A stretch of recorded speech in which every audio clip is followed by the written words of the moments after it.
Hello, everyone, and welcome back to another episode of Let's Talk Headlines. I'm your host, Jay, and this is the Objective Podcast.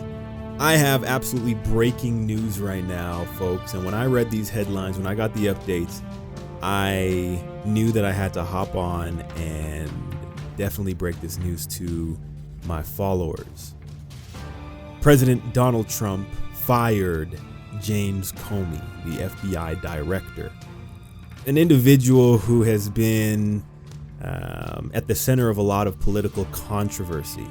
The interesting thing is that being the FBI director, you are supposed to be one that is completely objective when you are investigating. It is not the FBI's role, a federal institution, to be partisan. It's very important that the FBI, this government entity, is not influenced by politics. I just turned on CNN and I saw a panel of about 7 CNN pundits and commentators, and then one Republican. I'm just baffled, folks. And they are hyperventilating. They are upset. They are angry. They are literally insulted at this move. And I want you to realize something, folks, and this is very important. CNN and just Democrats in general will defend their people. This is consistent. This is a fact. And I'll give you some examples, actually. When Loretta Lynch met with Bill Clinton in the middle of the Clinton email investigation. This is clearly a gross conflict of interest. They met on his private jet. Who knows what they talked about? But it was after this meeting that Comey comes out and says, we will not be laying charges. Everything is there. All the evidence needed is there. If I had done these things that Hillary Clinton had done, if a public citizen had done the things that Hillary Clinton had done, you could bet your behind that you would be imprisoned. We have to understand Hillary is a very powerful, prestigious, iconic, and just a big name. A lot of power. She has a lot of influence. So we have that time, Loretta Lynch, when she met with Bill Clinton. CNN did not even break that story or break how it could be controversial in the whole scheme of things in regards to the investigation. Then we have Susan Rice. When it came to the public domain that Susan Rice was associated with the unmasking of members of the Trump campaign, when that came to light, I on purpose, I went to CNN.com to see what they had to say about that. There was complete media silence, a complete media blackout. No one was reporting. None of these left-wing mainstream media outlets were reporting that Susan Rice was intricate in the illegal unmasking of the U.S. citizens. And then now that Comey is being fired, CNN is angry. Democrats are upset. It's very interesting. I mean, when I was listening to some of the congressional hearings with FBI Director James Comey, in my head, I thought it was unbelievable at the reasoning as to why he wouldn't charge Hillary Clinton.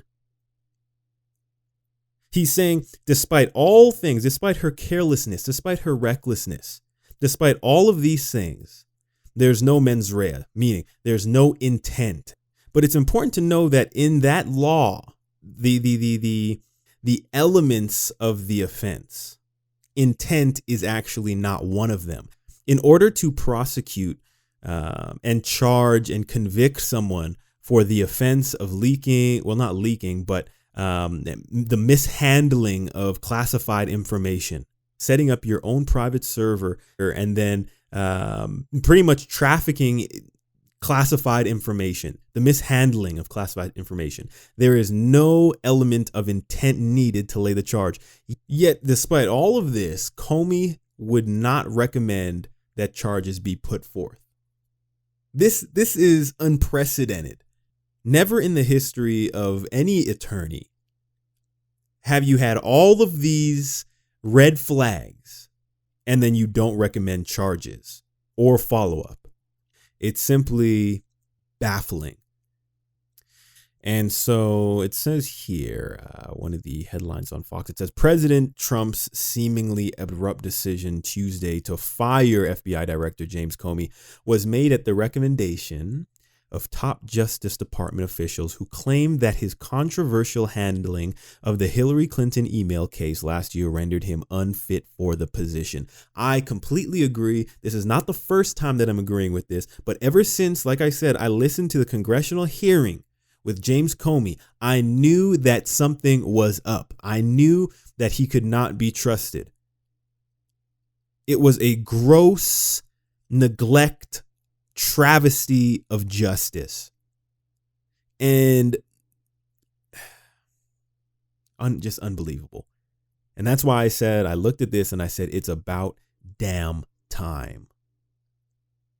And I'm not even hoping that the president chooses a Republican, a staunch and stark Republican. I'm not asking that he chooses someone that is partisan. I'm asking that he chooses someone capable, somebody competent, somebody accountable, someone with integrity and dignity and respect on both sides of the political spectrum. That is all I'm asking. Someone that the people can have their trust in. Because when you have a bias within a inherently objective institution like the FBI, faith in government takes a nosedive. The public is not stupid. They see right through this stuff. And this is why I praise the decision that President Trump has made in regards to FBI Director James Comey. I mean, for goodness sake, if you just literally look objectively, and when you hear things like Terry McAuliffe, a longstanding Democrat who has ties with Hillary and Bill Clinton, gave nearly $500,000 to the election campaign of James Comey's wife. How can you, for a second, not suspect that there's any collusion? And yes, I'm going to use that word correctly as opposed to the way that the media is using it. How can you not suspect there's a conflict of interest when you have facts like this that are out for the public to see? I'm happy that the president did this. And I'm happy now that the FBI has the opportunity to start fresh with the public, with the nation. You can get someone in office, and I think it's very important that the president be very mindful. And correct me if I'm wrong, whether the president chooses someone as the FBI director. I'll have to look into that. Forgive my ignorance. But it's very important that whoever goes or whoever's selected for this very challenging position, that it's somebody who has the ability to be objective, who has no political ties. It's very important, folks. It's extremely important to have impartiality when it comes to institutions of justice. There should be no political ties. And in my mind's eye right now, I look at the imagery, the allegorical personification of Lady Justice. I may have brought up Lady Justice on the podcast before, but I think of Lady Justice, who in her right hand, she has a scale to represent the evidence for or against a certain case. In the left hand, she has a sword to demonstrate her authority and ability to execute justice and judgment. But then the most important part is the blindfold around her eyes. And that symbolizes the impartiality. the unbiased. Blind justice. I don't care how powerful you are, Miss Clinton. Your actions constitute a criminal offense, therefore you will be held accountable. So folks, in closing, the same way that we would expect objectivity from those in high office, and I know it seems like a far dream to expect objectivity from a political figure, both on the right and the left. It's hard. But when it comes to an institution of justice, not only is objectivity an expectation, but it's an obligation. So may it be our goal individually to do what we expect those higher up in government to do.